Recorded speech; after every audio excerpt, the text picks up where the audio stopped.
नमस्कार मित्रों, आज मैं फिर एक नए वीडियो के साथ आपके बीच में उपस्थित हूँ और आज का हमारा जो वीडियो है बहुत ही महत्वपूर्ण है।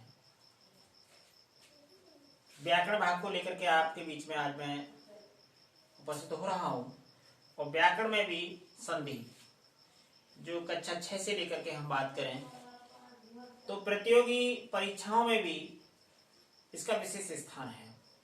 संधि से किस प्रकार प्रश्न पूछे जाते हैं, संधि है क्या, इसके बारे में मैं आपके सामने विस्तार से रखता हूं। देखिए संधि क्या है। संधि का अगर हम दूसरा नाम देखें तो इसको संहिता भी कहा जाता है। संधि के अर्थ की बात करें तो इसका अर्थ होता है, शाब्दिक अर्थ मेल,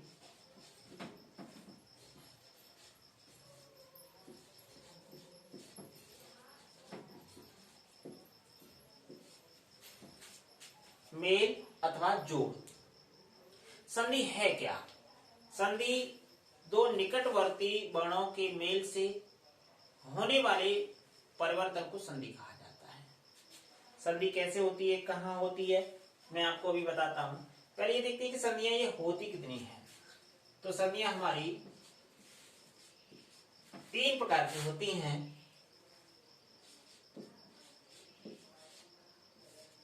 स्वर संधि,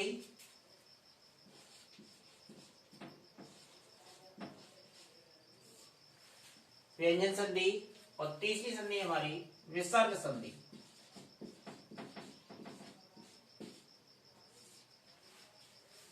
स्वर संधि, व्यंजन संधि और विसर्ग संधि। देखिए हमारा ये पहला शब्द, ये दूसरा शब्द। पहले शब्द के अंत में और दूसरे शब्द के प्रारंभ में, अर्थात यहां से यहां देखें तो यहां मेल नहीं हो सकता। जहां निकटवर्ती वर्ण रहेंगे वहीं मेल होगा। अब इसका मेल यहां अंतिम वर्ण से होगा और इसके प्रारंभिक वर्ण जो होगा उससे मेल होगा। तो दो निकटवर्ती वर्णों के मेल से इसमें जो विकार उत्पन्न होता है उसको हम संधि कहते हैं। संधि होती कितनी है? संधियां तीन होती हैं। नंबर 1 स्वर संधि, नंबर 2 व्यंजन संधि और नंबर 3 विसर्ग संधि। स्वर संधि की बात करें, कभी कभी प्रश्न यह कर देता है कि स्वर संधि का दूसरा नाम क्या है। तो स्वर संधि को अच संधि भी कहा जाता है। क्या कहा जाता है? अच संधि कहा जाता है। व्यंजन संधि में अगर कभी कभी पूछ लेता है कि व्यंजन संधि का दूसरा नाम क्या है, तो इसको हल संधि कहा जाता है। क्या कहा जाता है बच्चों? हल संधि कहा जाता है। अब बात करते हैं हम कि स्वर संधि में किसका मेल होता है। तो स्वर संधि में स्वरों का मेल होता है। किसका मेल होता है? दो निकटवर्ती स्वरों के मेल से उसमें जो विकार होता है उसको हम स्वर संधि कहते हैं। स्वर संधि के मुख्यतः 5 भेद होते हैं, जिसमें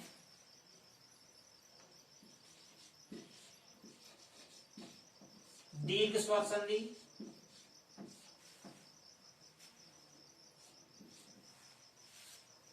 गुण स्वर संधि,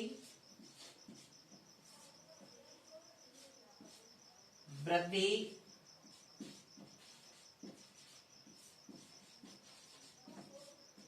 स्वर संधि,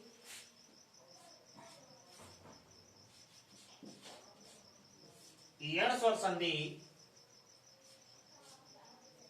अयादि स्वर संधि और इसी में 2 संधियां और जोड़ दी जाती हैं, पूर्व रूप संधि और पर रूप संधि। कुछ विद्वान 5 ही गुण मानते हैं, उसमें ये इन्हीं के अंतर्गत आती हैं। मैं आपको विस्तार से बताऊंगा। पूर्व संधि,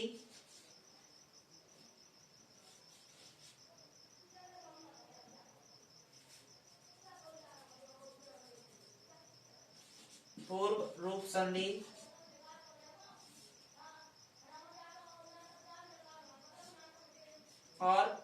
संधि, पूर्व रूप और पर रूप संधि भी इसमें जोड़ दी जाती है। अगर कभी कभी ये पूछता है कि स्वर संधि के कितने भेद होते हैं, तो उसमें हमें 5 ही लिखने हैं कि स्वर संधि के 5 भेद होते हैं। बात स्पष्ट है। अब देखते हैं कि स्वर संधि है क्या। स्वर संधि में दीर्घ संधि क्या है, तो दीर्घ संधि का एक सूत्र होता है। सूत्र क्या है? अकह सवर्णे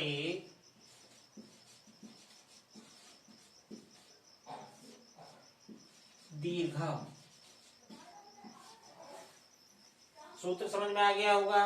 इसको देखिए, अक क्या? अक ये प्रत्याहार है। अक प्लस अक बराबर दीर्घ। अक और अक मिलकर के हमारा दीर्घ हो जाता है। अब ये अक क्या है, अक को हम स्पष्ट करें। पहले अक नहीं समझ में आएगा तब तक हमारा दीर्घ स्वर संधि समझ में नहीं आ सकता। अक ये माहेश्वर सूत्र है। क्या है? माहेश्वर सूत्र है। और ये माहेश्वर सूत्र कितने होते हैं? 14। अच में अ ए ओ उण रे रे क ए ओ उंग आई औ और च।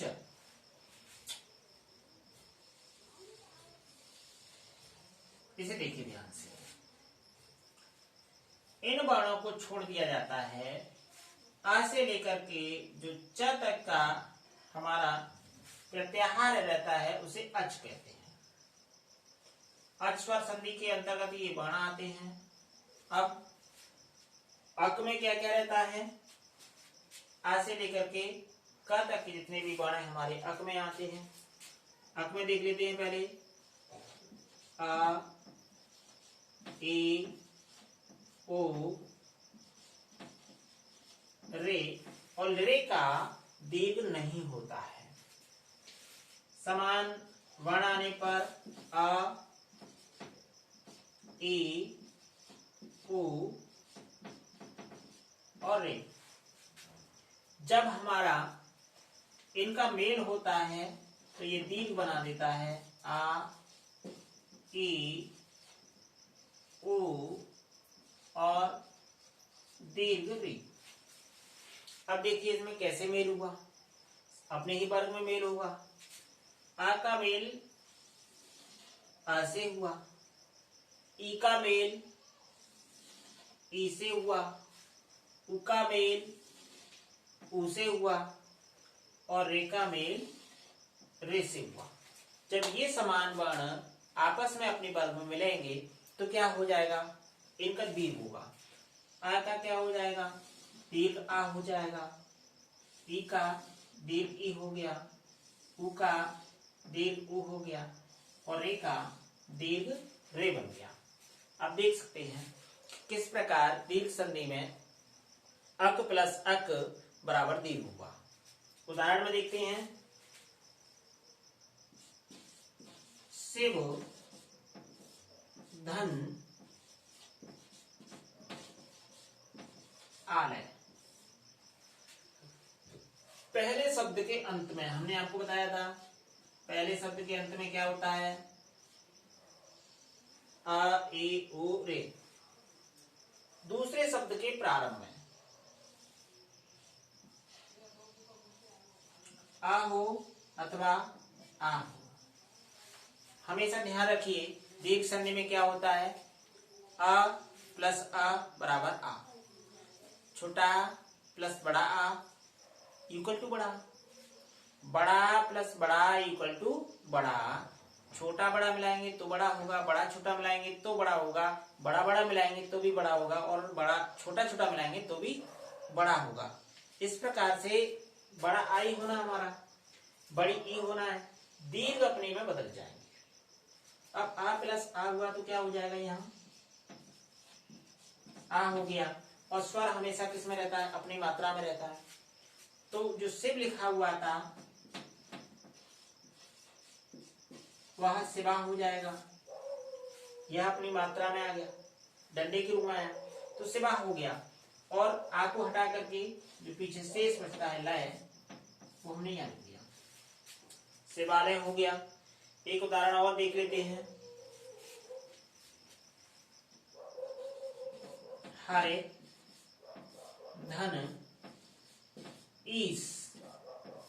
अब देखिए, पहले शब्द के अंत में देखेंगे और दूसरे शब्द के प्रारंभ में देखेंगे। पहले शब्द के अंत में हमारा स्वर क्या है, ई है। दूसरे शब्द के प्रारंभ में हमारा कौन सा स्वर है, ई है। और हमने भी बताया था छोटा छोटा मिलकर के बड़ा होता है, बड़ा छोटा मिलकर बड़ा होता है। तो यहाँ छोटा और बड़ा यानी छोटी ई और बड़ी ई मिलकर के हमारी कौन सी बन जाती है, बड़ी ई बन जाती है। बिल्कुल ठीक, आपने सही कहा, छोटी ई प्लस बड़ी ई बराबर बड़ी ई। अब इसकी मात्रा में देखेंगे तो जहां हमने हर लिखा था वो क्या हो जाएगा, हरी हो जाएगा। और पीछे जो स बचता है वो इधर लिख देंगे तो हो जाएगा हमारा हरीश। मैं समझता हूं आपका दीर्घ स्वर संधि स्पष्ट हो गया होगा, क्योंकि वीडियो हमारा बड़ा हो जाएगा। इस कारण से हम केवल एक संधि को लेंगे। अब आपको प्रश्न नोट करिए, मैं 5 प्रश्न देता हूं जिसके उत्तर आपको कमेंट बॉक्स में देने हैं। प्रश्न नंबर 1, वधूधन उत्सव का संधि क्या होगा।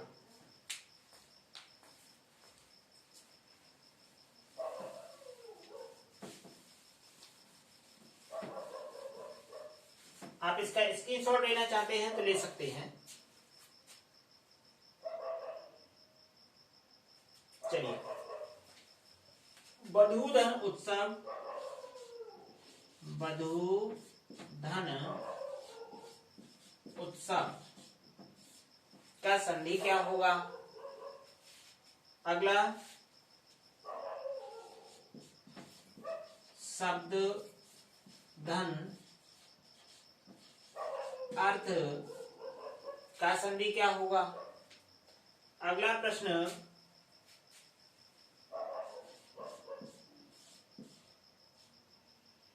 मातृ धन ऋणम का संधि क्या होगा। और अगला प्रश्न,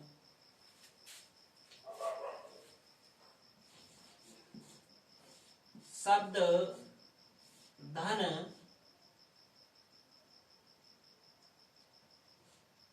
अलंकार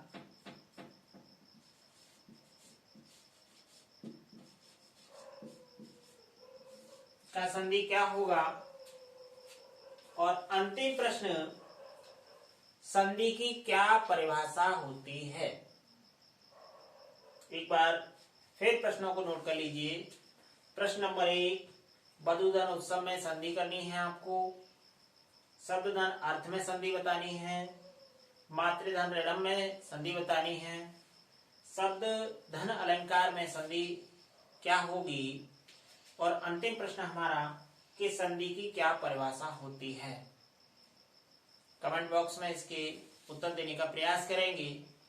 पूरा वीडियो देखने के लिए आपका बहुत बहुत धन्यवाद।